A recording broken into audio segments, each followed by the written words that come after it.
Hello guys, welcome back to our YouTube channel. ನಾನಿವತ್ತು ನಿಮಗೆ ಮನೆಯಲ್ಲೇ ಫೋನಲ್ಲಿ ಆಧಾರ್ ಕಾರ್ಡ್ನ ಹೆಂಗೆ ಡೌನ್ಲೋಡ್ ಮಾಡೋದಂತ ತೋರಿಸ್ಕೊಡ್ತಿದ್ದೀನಿ. ನೀವು ಹೊರಗಡೆ ಹೋದರೆ 50 ಅಥವಾ 60 ರುಪೀಸ್ ತೊಗೊತಾರೆ. ಬಟ್ ನೀವು ಮನೆಯಲ್ಲೇ ಮಾಡಿಕೊಂಡ್ರೆ ನಿಮಗೆ ಫ್ರೀಯಾಗಿ ಮಾಡ್ಕೋಬೋದು. ಸೊ ಬನ್ನಿ ತೋರಿಸ್ತೀನಿ ಹೆಂಗೆ ಮಾಡೋದಂತ. ಗಾಯ್ಸ್, ನಾನಿಲ್ಲಿ ಸ್ಕ್ರೀನ್ ರೆಕಾರ್ಡಿಂಗ್ ಮಾಡ್ಕೊತಿದ್ದೀನಿ. ಫಸ್ಟ್ ಗೂಗಲ್ನ ಓಪನ್ ಮಾಡಬೇಕು. ಆಮೇಲೆ ಅಲ್ಲಿ UIDAI ಅಂತ ಟೈಪ್ ಮಾಡ್ಕೋಬೇಕು. ಆವಾಗಲ್ಲಿ ಒಂದು ವೆಬ್ಸೈಟ್ ಬರುತ್ತೆ, ಅದನ್ನ ಓಪನ್ ಮಾಡ್ಕೋಬೇಕು. ಫಸ್ಟು UIDAI ಅಂತ ಕಾಣಿಸ್ತಿದ್ದಲ್ಲ, ಅದನ್ನ ಕ್ಲಿಕ್ ಮಾಡಬೇಕು. ಗಾಯ್ಸ್, ಇದರಲ್ಲಿ ಫಸ್ಟ್ ಆಪ್ಷನ್ ಕಾಣಿಸ್ತಿದ್ದಲ್ಲ ಮೈ ಆಧಾರ್ ಅಂತ, ಅದನ್ನ ಕ್ಲಿಕ್ ಮಾಡಿ. ಆಮೇಲೆ ಇಲ್ಲೊಂದು ಕೆಲವೊಂದು ಆಪ್ಷನ್ಸ್ ಕಾಣಿಸ್ತಿದ್ದೆ, ಅದರಲ್ಲಿ ಡೌನ್ಲೋಡ್ ಆಧಾರ್ನ ಕ್ಲಿಕ್ ಮಾಡಿ. ಈ ಥರ ಒಂದು ಸ್ಕ್ರೀನ್ ಬರುತ್ತೆ. ಅದರಲ್ಲಿ Aadhaar number, enrolment ID number, virtual ID number, SID ಅಂತ ಇದೆ. ಅದರಲ್ಲಿ ಫಸ್ಟ್ ಆಪ್ಷನ್ನ ಕ್ಲಿಕ್ ಮಾಡಿ.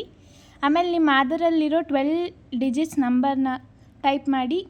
ಕೆಳಗಡೆ ನಿಮಗೆ ಕ್ಯಾಪ್ಚಾ ಕೋಡ್ ಕಾಣಿಸ್ತಿದೆ, ಅದನ್ನ ಟೈಪ್ ಮಾಡಿ. ಆಮೇಲೆ ಸೆಂಡ್ OTP ಅಂತ ಒತ್ತಿ. ನಿಮ್ಮ ಆಧಾರಿಗೆ ಲಿಂಕ್ ಆಗಿರೋ ನಂಬರ್ಗೆ OTP ಹೋಗುತ್ತೆ.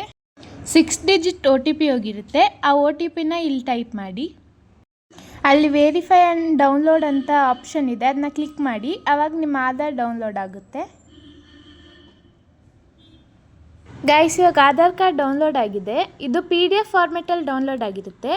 ಇದು ನಮ್ಮ ಫೋನಲ್ಲಾಗಲಿ ಲ್ಯಾಪ್ಟಾಪಲ್ಲಾಗಲಿ ಡೌನ್ಲೋಡ್ಸ್ ಫೈಲ್ಸಲ್ಲಿರುತ್ತೆ. ಸೊ ಬನ್ನಿ ಓಪನ್ ಮಾಡೋಣ.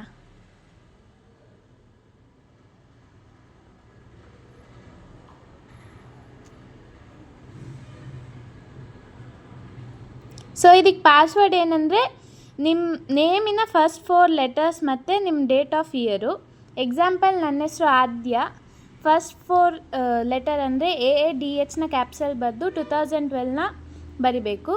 ಇದನ್ನ ಬರೆದ್ರೆ ನಿಮಗೆ ನಿಮ್ಮ ಆಧಾರ್ ಕಾರ್ಡ್ ಓಪನ್ ಆಗುತ್ತೆ. ಈ ವಿಡಿಯೋ ನಿಮಗೆ ಇಷ್ಟ ಆಗಿದ್ದರೆ ಲೈಕ್, ಶೇರ್, ಕಮೆಂಟ್, ಸಬ್ಸ್ಕ್ರೈಬ್ ಮಾಡಿ.